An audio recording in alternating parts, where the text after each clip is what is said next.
Vader, u bent hier. Om die kinderen vandaag te bemoedigen, te zegenen, ons op te heffen, ons bij de hand te nemen, ons te leiden. Dank u daarvoor, Vader. Voor uw lering ook vandaag. Waardoor wij kunnen losgeraken hier aan dingen die ons misschien vasthouden. En echt kunnen zijn waarvoor u ons geroepen heeft, dat wij zullen zijn. In Jezus' naam. Amen. Het thema van onze boodschap vandaag is persoonlijke opwekking. Persoonlijke opwekking. In Lucas 5, van vers 15 tot 16, zien wij dat Jezus was so op die piek van zijn bediening geweest. Massas mensen kwamen naar hem toe om naar hem te luisteren, maar ook om genezen te worden, om geholpen te worden. En dan zag je daar, er werd steeds meer over hem gepraat. Daardoor kwamen er grote groepen mensen naar hem toe. Het ging echt om duizenden mensen. Toen is bij die vermeerdering van die brood en visjes waren ze met duizenden.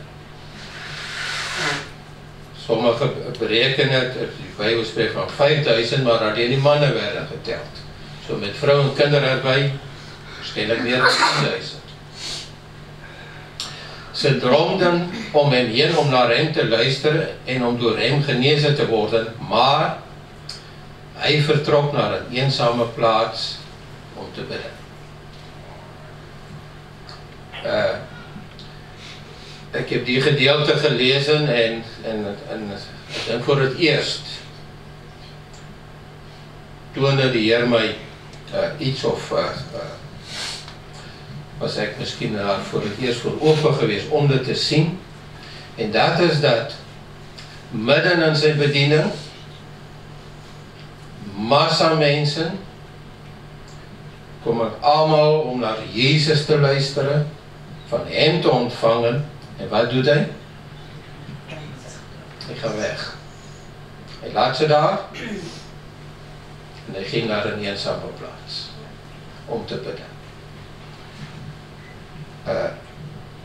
Dat heeft mij zo diep geraakt. Nou, waarom deed hij dat? Omdat het belangrijker was. Weet, de grootste uitdaging voor een christen is niet om te leren preken of evangeliseren of om de kracht van Gods geest te wandelen, maar om een constante, degelijke, persoonlijke aanbiddingsleven te hebben. Dat is belangrijker dan alle andere dingen. Jezus toonde ons dat. Hij was bezig met evangeliseren, met wonderen te doen, met leren te geven. En toch was er iets wat nog belangrijker was dan dat. En dat was om bij zijn Vader te zijn. En ik denk zo dikwijls zijn onze prioriteiten verkeerd. Wanneer iemand christen wordt, dan leren wij die, je moet bidden, je moet Bijbel lezen, je moet dat doen, je moet dat doen, je moet dat doen. En al die dingen zijn belangrijk. Maar er is iets die nog belangrijker is. En dat is om gewoon met God te zijn. Gewoon in zijn tegenwoordigheid te komen. Met hem te wandelen. Naar hem te luisteren. Alles vloeit voort vanuit onze persoonlijke relatie met God. Het innerlijke leven is belangrijker dan het uiterlijke.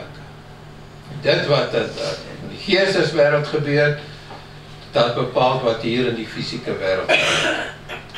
Ons persoonlijke wandel met God is belangrijker dan onze publieke bediening.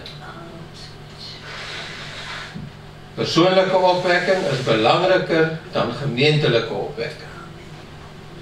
Want 'n gemeente sal nooit sterker zijn dan de individuele lede. Kan nie daar amen op sê? Gemeente bestaan uit mense. En dit wat in ons gebeur, gaan die gemeente beïnvloed. Die innerlike is veel belangriker dan die uiterlike. Dit wat ek in my persoonlike tyd wat ek doorbring met die Here, dit wat daar gebeur, dit gaan bepaal wat hier gaan gebeur op die podium. As dit daar misluk, gaan dit hier ook misluk. Dat is so belangrik om die nodige investering te doen van tyd, vir altyd met die Heer door te bring. Ek heb op 'n bepaald moment geluister na die getuigenis van broeder Rodney Howard Brown. As 'n jong man kreeg hy so 'n honger na God en spesifiek na Gods vuur. Dat is Gods krag in sy lewe. Dat was 'n alles oorheersende honger. En op 'n bepaald moment was hy ergens in so 'n karavaan of iets geweest. En vir uren riep hy tot God. Luidkeels. Heer, geef my u vuur. Geef my u vuur. Uur na uur na uur. Dit was al wat van binnenuit naar buiten kwam. Het was dat enorme honger. En op 'n bepaald moment raakte God hem aan. Hy was 'n jong man en sy lewe was nooit meer dieselfde geweest. En sindsdien zijn er verskillende opwekkingen voortgekomen vanuit zijn bediening. Onder andere ook die opwekking die tyd in Toronto. Was ook een directe gevolg van zijn bediening geweest. Ook andere. En heel veel mensen zijn veranderd geweest door zijn bediening. Maar waar is het gebeurd? Daar. Waar hij alleen was met God. Ik weet niet wie van u het is al enkele jaren geleden was er een heel grote opwekking geweest in Pensacola. Misschien kan soms van ons nog dat herinneren. En duizenden mensen gingen naar die stad in Amerika. En naar die specifieke kerk. En uren voor die samenkomst begon, dat is een groot gebouw, stonden die mensen in rijen buiten te wachten. 2, 3, 4 uren. Alleen maar om in die kerk te kunnen geraken wanneer die deuren open gaan. En heel veel mensen werden daar veranderd. Werden wederom geboren. En als je naar zijn getuigenis gaan luisteren, je kan die dingen ook op YouTube ook vinden. Over een tijdperk had hij zo'n honger. Dat God voor zijn gemeente iets zou doen. 'S'avonds dan ging hij niet naar huis, dan ging hij naar die kerk. En dan ging hij daar in het midden van die kerk, gaan hij knielen bij een stoel. En gewoon te huilen voor God, dan riep hij tot de Heer. Heer, doet voor ons iets. En maand na maand na maand en op een dag was iemand aan preken in die gemeente en God daagde op. Je weet, God is er, hè? Maar God begon zich te manifesteren. En heel veel mensen kwamen tot de Heer. Heel veel mensen werden veranderd. Waar is het begonnen? Daar, waar hij alleen was. en dat het tot vandaag nog een invloed op zijn bediening. Daarna is hy ook naar een volgende gemeente gegaan, hetzelfde is daar gebeurd. Opwekken. Iemand die ons persoonlijk heel goed bekend is, zijn naam in elk geval is Andrew Murray. Hier zijn ook veel van zijn boeken in het Nederlands, zijn die vertaald hier in België en in Nederland. Hij was eigenlijk een Schots predikant geweest van die Methodisten. Hij is naar Zuid-Afrika gestuurd om mee te helpen aan die verengelsing. Nou, dat was geen groot succes geweest, want hij werd daar naar die Karoo gestuurd, naar zo'n boerengemeenschap, en daar leerde hij Afrikaans praten. Dus met heel veel van hen gebeurd. Maar Andrew Murray was een strikte predikant. Alles ging volgens die lijnen, volgens die orde. En op een bepaald moment, was het gedurende de Pinkstertijd, hadden zij bidstonden in die gemeente waar zij samenkwamen. En dan waren zij zo om de beurt. En een avond was er een kleerlingmeisje. En ik neem aan, die zat zeker heel van achter in die kerk. Zo ging het in die tijd. En op een bepaald moment, eigenlijk uit haar beurt, die mannen waren, niet die vrouwen. En hier komt deze meisje en zij stond recht. En vanuit haar hart begon ze te bidden. God aan te roepen. En iets gebeurde die avond. Plots begonnen mensen zo door God aangeraakt te worden. Zij vielen op hun knieën, zij riepen om genade naar God. Vele mensen werden gered. En dat was het begin geweest van een heel groot opwekking in Zuid-Afrika. En tijdens die dienst ging broeder Murray, voorganger Murray, die ging naar voren en hij probeerde die boel te stoppen. Ik heb gezien in die Bijbel, het moet orde zijn. En dit is alleen wanorde hier. En hij sprak met God. Hij zei, Heer, dat kan ik niet aanvaarden. En hij was nog bezig om dat te proberen te stoppen. En toen kwam iemand anders naar hem toe, stilletjes. En die was juist uit Amerika gearriveerd.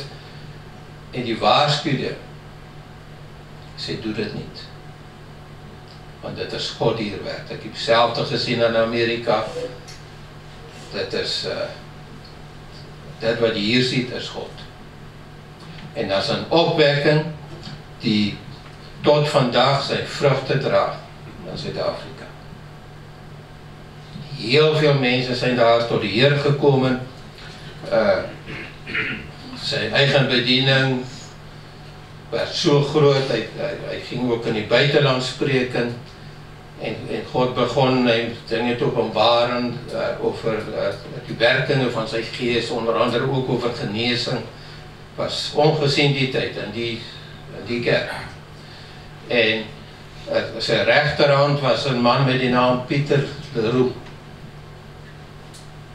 En die man, een aantal jaar later, toen God zijn geest uitstort in Zuid-Afrika, werd hij de eerste leider van die Pinksterkerk in Zuid-Afrika. Pieter Leroux. En binnen 3 jaar waren er meer dan 300 gemeenten gesticht, ontstaan. Bovennatuurlijk. Waar is het begonnen? Een kleerlingmeisje die uit haar beurt daar stond, begon te bidden. Denk aan David Wilkerson. Wie van u van hem al gehoord? Ja, kruisende asfalt jungle, hè? Ging over die bende, jongere bendes in Amerika, in die steden. Want David Wilkerson had die gewoonte. Hy had heel weinig slaap nodig, dus 's avonds, dan tot in die vroege oggendure zat hy gewoon TV te kijken. Want hy had maar 2 of 3 uur slaap per nacht nodig. En een nacht was hy bezig om TV te kijken, en toe ervaar hy dat God met hem sprak. God sê, ek wil dat jy die tyd gaan neem om in my naambesigheid te kom. En ek begon dit te doen, ek begon die tyd te gebruiken om te bidden en Bybel te lees. En op een dag tydens die tyd viel sy oog op een krantenbericht, en dit ging over een gerechtszaak waar so'n lid van die bendes sou voorkom.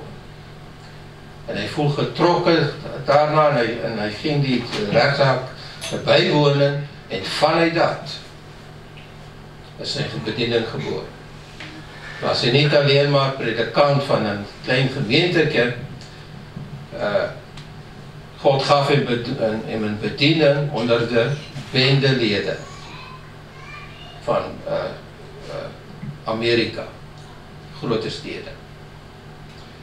En vandaag, ek dink hy seker ook al overleden, maar is sy Teen Challenge is vandaag een wereldwijde bediening.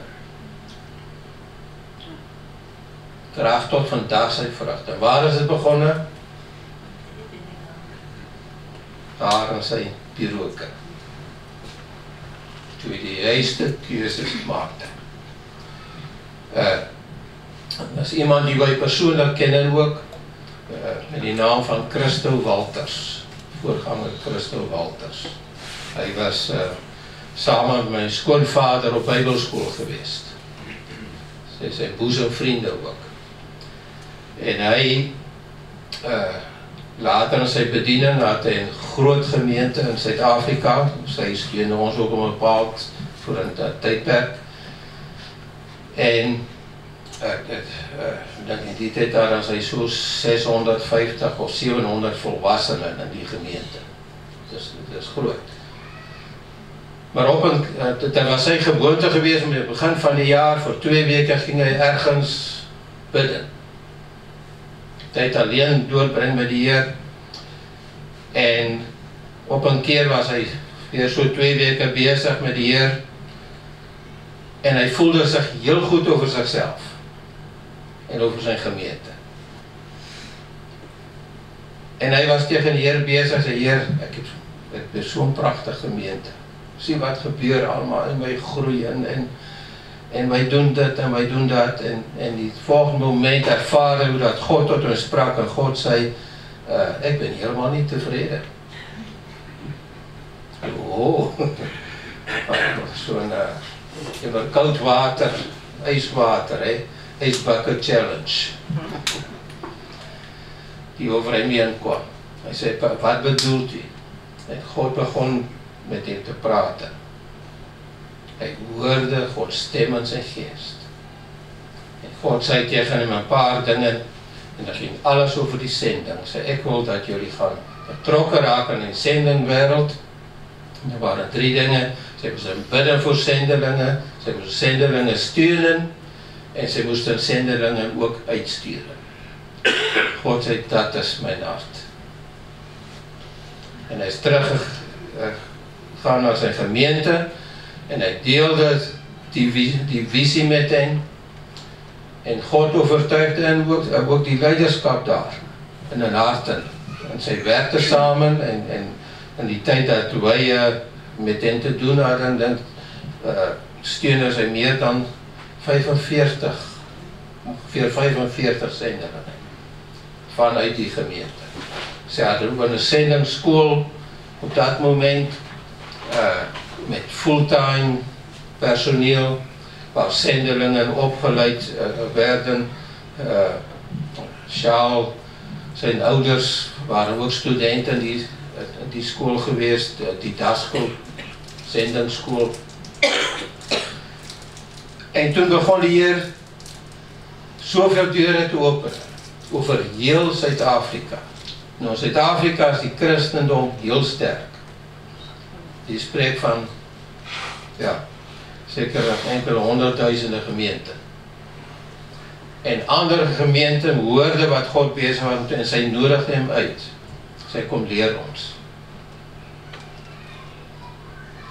En sy impak werd so groot, dat vanuit Suid-Afrika by die evangelie uitgedraag in Rusland, Indië, Afrika self, noem maar op. Door gemeenten die aangeraakt waren door sy boodskap, door sy visie.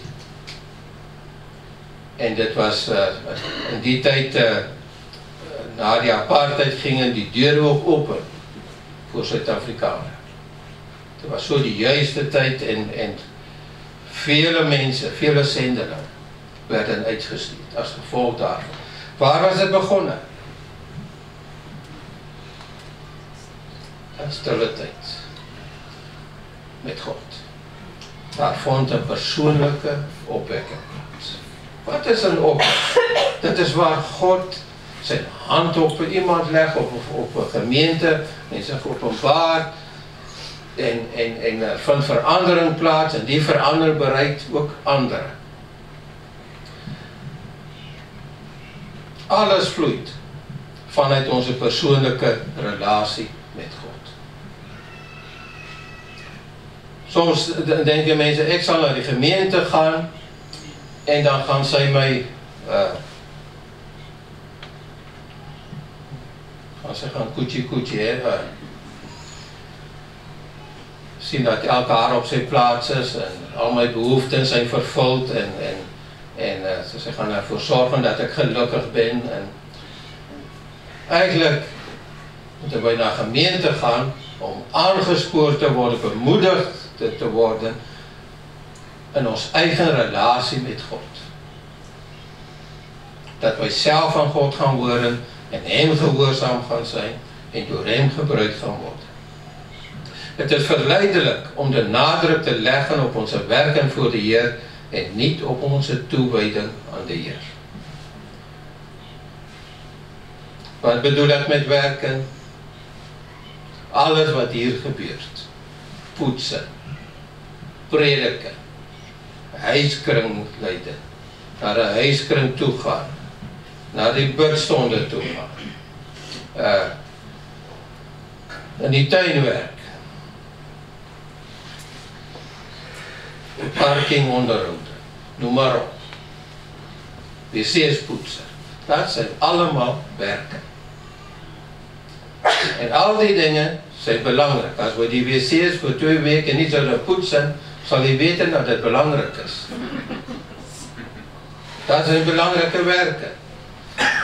Maar zo dikwijls willen wij te veel die nadruk leggen op die werken die wel belangrijk zijn en minder op onze toewijding aan de Heer.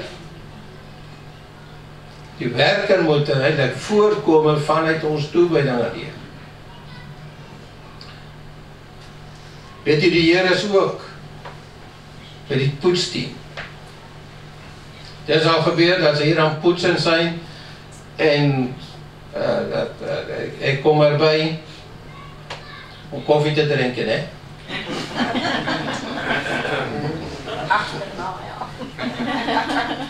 En dat je van die poetsteam zal zeggen, kan ik een paar woordjes met jou wisselen?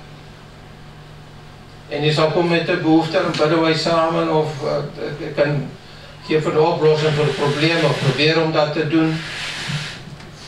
Het is gewoon deel van christen zijn. Dit is niet werken en dat iets anders is apart. Maar als ik zou zeggen, nou, vandaag is poetsdag, vandaag hoef ik geen Bijbel te lezen. Vandaag hoef ik niet te bidden. Hier kunnen geen problemen zijn. Dan kon ik die persoon niet helpen.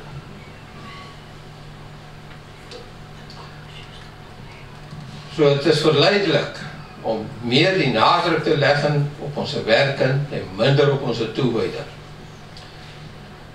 waarom niet aan onze relatie met die Heer werken, alleen maar om de relatie te versterken? Of als doel te hebben om meer op Jezus te gelijken, niet alleen voor onze bediening.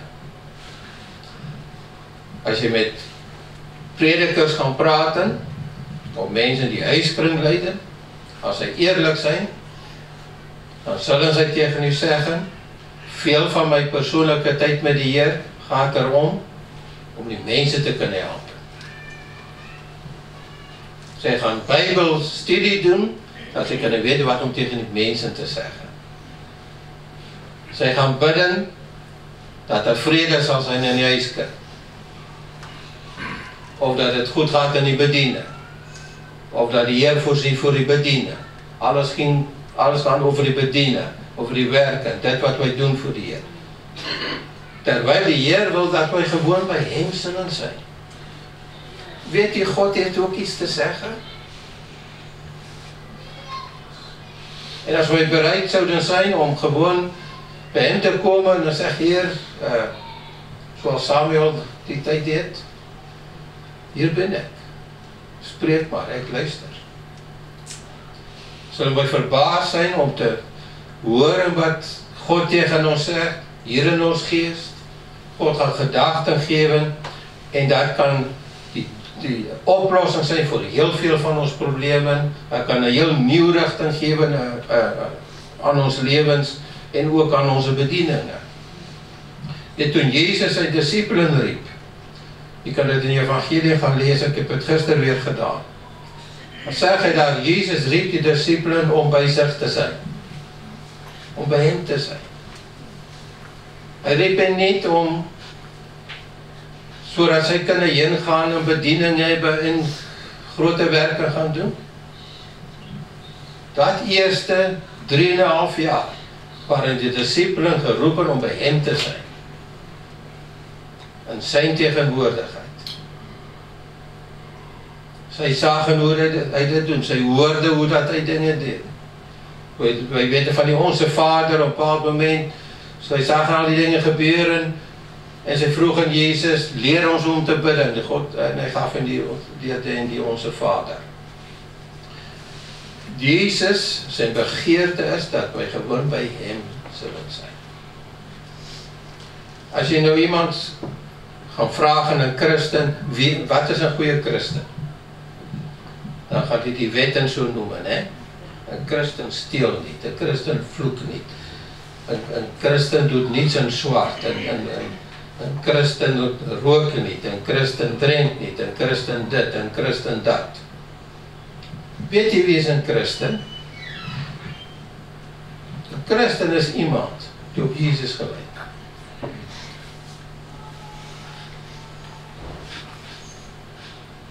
In Handelingen lezen we dat in die eerste gemeente daar werden die christenen voor het eerst christenen genoemd. En dat woord betekent kleine Christussen. Mensen zagen hoe dat zij waren. Zo, die lijken op Christus. Kom, we gaan een christenen noemen. Wat is ons doel? Waarom gaan wij naar de Heer?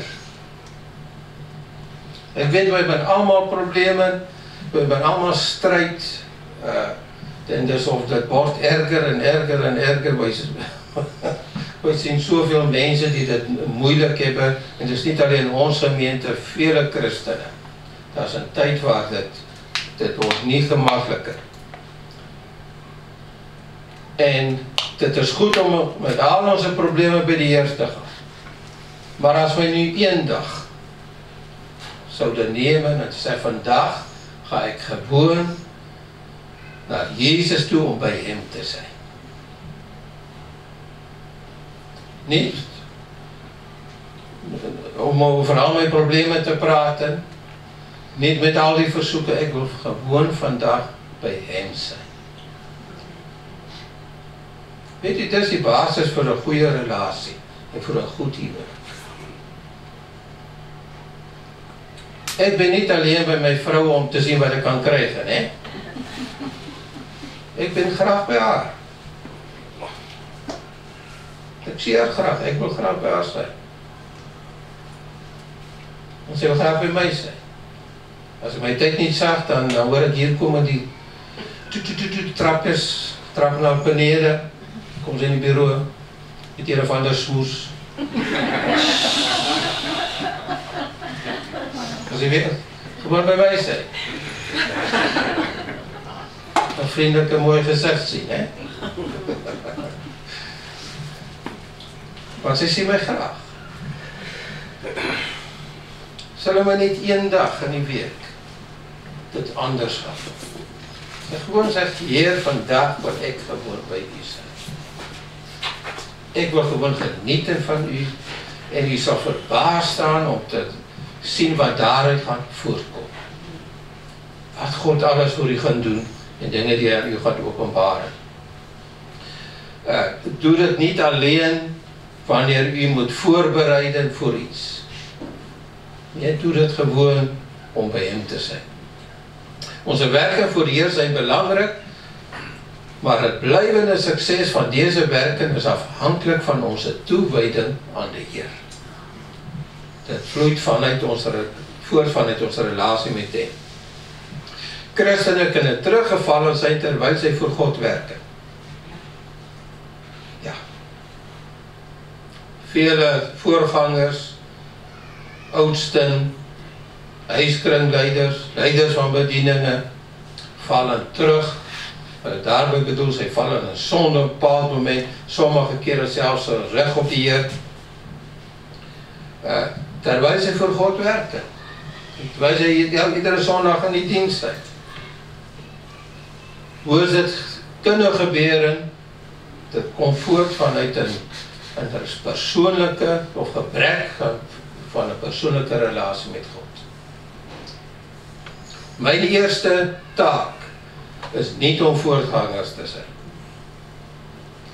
Of om te prediken. Of iets anders doen. Mijn eerste verantwoordelijkheid is om bij Jezus te zijn. En zijn tegenwoordigheid. Daarvoor heeft hij mij geroepen. Ten eerste. Voorgangers zijn die dingen, dat is bijkomstig. Dat vloeit daaruit voort. Maar zijn perfecte wil voor mij is, dat ik iedere dag bij hem zal zijn. Ik wil terugkeren naar dat tekst die we gelezen hebben. Lucas 5 vers 15 tot 16. Zeg, er werd steeds meer over hem gepraat. Zijn bediening werd druk. Hè? En alsmaar drukker. Daardoor kwamen er grote groepen mensen naar hem toe. Ze dromden om hem heen om naar hem te luisteren en door hem genezen te worden. Zij kwamen voor hem. Is toch waar? Maar hij vertrok naar een eenzame plaats om te bidden. Mijn broer, mijn zus, zeg maar, wij zullen bekend worden in die bediening. En mensen komen in massa's. Dan is het slim. Heel slim zelfs. Om meer tijd, niet minder tijd, met die Heer door te brengen. Persoonlijk. Niet alleen als gemeente, nee, ook alleen. Tijd met die Heer door te brengen. Is onze persoonlijke relatie met God nog onze hoogste prioriteit, zoals het voor Jezus was? Als wij voor die keuze gesteld zullen worden, om te genieten van die massa's, en die eer, en te denken, zij zijn afhankelijk, ze hebben mij nodig. Dat een van die gevaarlijkste dingen die iemand kan zeggen, ze hebben mij nodig. Ze hebben mij niet nodig, ze hebben God nodig. Ze hebben Jezus nodig. Het is zo gevaarlijk om te zeggen, God heeft mij nodig. Hebt u dit misschien al gezegd? Of God heeft jou nodig? De Bijbel zegt, hij kan aanbidders uit die stene gaan opwek. God heeft my nie nodig, ek heb hem nodig. Ek heb hem nodig om dit te doen waarvoor hy my geroepen het. En daar zijn miljoene anderen die in my plaats kan gebruiken. Ek heb geen rechte. Ek heb wel een voorrecht om door hem gebruikt te worden en voor hem te mogen werken.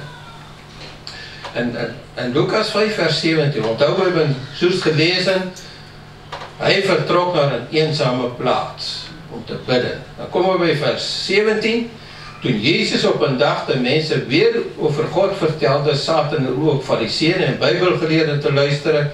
Het leek wel of zij overal vandaan kwamen, uit Galilea, Judea en uit Jeruzalem. En Jezus was vol van Gods genezende kracht. Waar is dat gebeurd? Waar heeft hij getand? Hij was vol van Gods genezende kracht. We hebben juist vers 15 en 16 gelezen. Hij was bij zijn vader.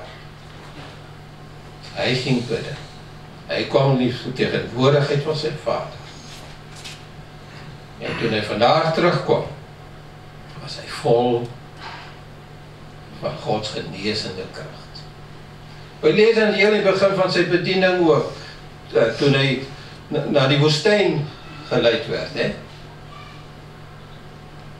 Als je dat gedeelte weer zo gaan lezen, zal je zien, toen hij terugkeerde in de woestijn, was het vol van Gods kracht. Hij begon te bedienen met kracht. Maar wij leven in een kids samenleving. Hè? Een microgolf, airfryer. Dat moet snel gebeuren. Mensen willen gewoon uitkomen en je moet de hand op ze leggen en dan wil ze Gods kracht hebben. Als mensen het op die manier doen, kunnen ze het heel snel weer kwijtraken ook. Wij kunnen voor elkaar bidden, God kan iemand aanraken, maar dat is geen plaatsvervanger voor die persoon zijn persoonlijke relatie met God.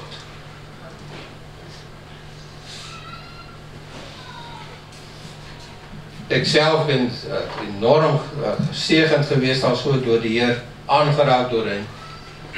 Maar dit is dankzij mijn persoonlijke relatie met God dat het kan blijven werken. Wij moeten vele offers brengen in onze dienst aan de Heer. Maar onze persoonlijke relatie met de Heer is niet een van die offers. Het is geen plaatsvervanger voor ons tijd met de Heer.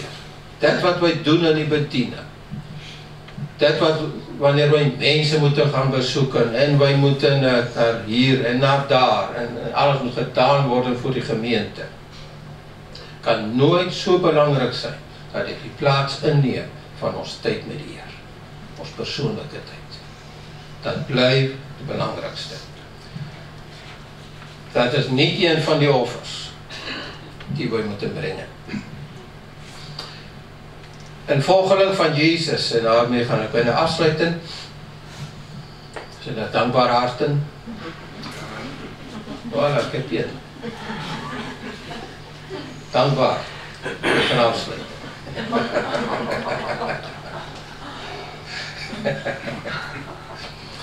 Een volgeling van Jezus, die heeft 3 doelen. Het eerste is om bij hem te zijn. Tweede, om op hem te gaan gelijken. En het derde, en uiteindelijk als hem te gaan leven. Maar het begint bij hem door bij hem te zijn. Dat gaat ons beïnvloeden. Wij gaan meer en meer zoals hem worden. En dan gaan wij ook meer en meer zoals hem doen. Dat gaat hier niet over al die wetten. Je moet dat en je mag niet dat. Nee, het gaat gewoon bij hem te zijn. Wat dan gaat gebeuren, hij gaat ons van binnen uit veranderen. Dat gaan 'n gevolg zijn van ons tyd met hem. We sal sien wanneer mense gelukkig getroud zijn, en sy zijn al 'n aantal jaar getroud, gaan sy steeds meer op elkaar gelyken, hè? Ja. Ek het 'n tyd gelede gehoor van 'n koppel, wanneer sy ergens naartoe ging, dan had die man altyd so 'n kleine valieske, en die vrou had 'n grote valieske. En dan was er soms zo'n beetje oneenigheid, hè.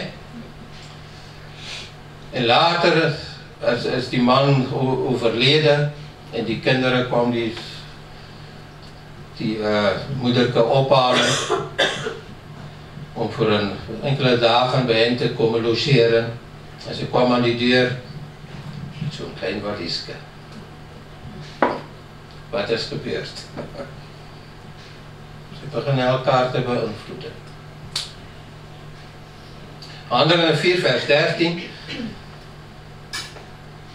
Wat hier gebeurd is, Johannes en Petrus waren op weg naar die tempel. Zij zagen een kreupelman.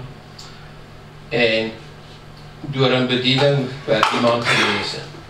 Als gevolg daarvan moesten zij zich verantwoorden voor de Joodse raad. En zeg daar, ze waren heel verbaasd als die leden van die raad. Dat Petrus en Johannes zo vol geloof en zonder vrees durfden te spreken. Want Petrus en Johannes waren eenvoudige mensen die niet hadden gestudeerd en ze herkenden hen dat ze vroeger bij Jezus hoorden. Andere vertaling zegt hij dat zij vroeger bij Jezus waren. Zij zijn bij hem geweest en dat beïnvloedde. Dat versterkte in geloof, dat veranderde in spreken. We lezen ook in het Oude Testament van Mozes. De zonderde zich af in die tabernakel en dan was zijn Gods tegenwoordigheid. En wanneer hij naar buiten kwam, dan was er een glans op zijn gezicht te zien. En dan moest hij die bedekken. Mensen hadden daar schrik van. God had een invloed op hem. En dat zal met ons niet anders zijn als wij in Gods tegenwoordigheid komen, dag na dag na dag. Een tijd opzij zet, iedere dag, zelfs een paar minuten, dan zal het ons beïnvloeden en het zal zichtbaar worden. Mensen zullen naar ons toe komen om geholpen te worden. Mensen zullen vragen, bid alsjeblieft voor. Of wat moet ik doen met die probleem? Ik wil afsluiten met dit vraag. Wat is het meest belangrijke? En is het ook voor ons het belangrijkste? Wij kunnen hier preken en leren geven. Het is belangrijk om bij God te zijn. Maar weet je, als puntje bij het paaltje komt, moeten wij zelf die keuze gaan maken. Zeg, wat is voor mij het belangrijkste? Ben ik bereid om te veranderen? Ben ik bereid om 10 of 15 minuutjes of meer iedere dag opzij te zetten wat het ik en God zal zijn? Zelfs al heb ik niets te zeggen, God heeft wel iets te zeggen. Ik kan gewoon bij hem komen. Als ik niet meer weet wat om te bidden, kan ik hem vragen: Heer, is er iemand voor wie ik moet bidden vandaag? En waar heel waarschijnlijk zal een van die namen zal zijn, bid voor Willy. Die jongen heeft het nodig. Of bid voor die kwaai bierman. Of die onvriendelijke baas.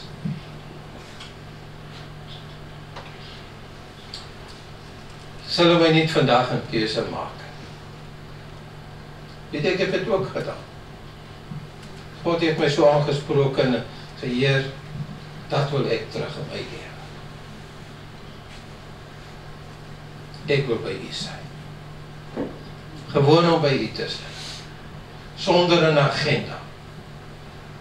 Zonder een vooraf opgestelde lijst. Ik wil gewoon bij u zijn. Dat hier zijn plaats om te bidden voor behoeften en die dingen. Maar als Daar moet ook ruimte zijn vir 'n tyd gewoon met God. So nou weet dit. Ek ga afsluit in. Vader, ek dank U dat U Gees in ons werk om te willen en te werken na U welbehagen. Ek bid vir ons, elk lid van ons gemeente, Vader. Help ons, Vader. Trek ons door U Gees deur. Maak ons gewillig om iedere dag tyd op sy te sit. Tyd die we met U kunnen doorbrengen en gewoon in U tegenwoordigheid en U aanwesigheid kunnen komen. En dank U, Vader,